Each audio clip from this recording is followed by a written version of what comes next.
គឺជាដីកំណើតខ្ញុំកន្លែងខ្ញុំធ្លាប់ដើរលេងក្រោមលុបដើមស្វាយសំឡេងសត្វយំនាពេលថ្ងៃរៀបលិច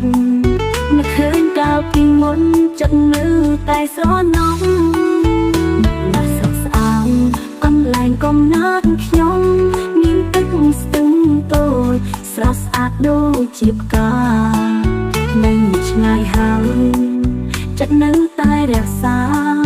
នឹកស្រុកកំណើតជារៀងរាល់ពេល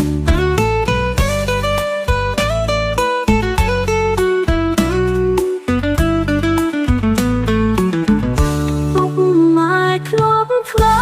ស្រែដំបន្លាពេលព្រឹងខ្យល់ត្រជាក់នឹកដល់កាលពីក្មេង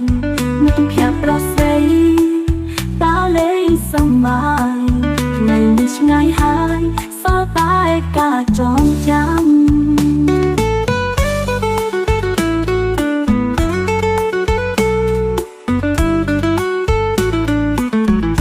ទឹកដីស្រុកស្អាតទឹកដីកំណើតខ្ញុំទូខ្ញុំនៅឆ្ងាយ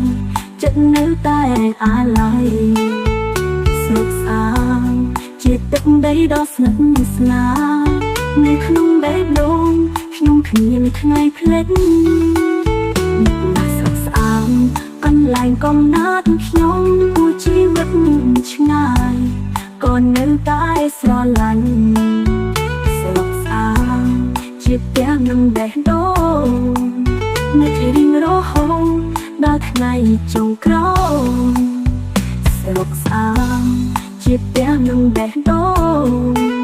នៅរៀងរហូតដល់ថ្ងៃចុងក្រោយ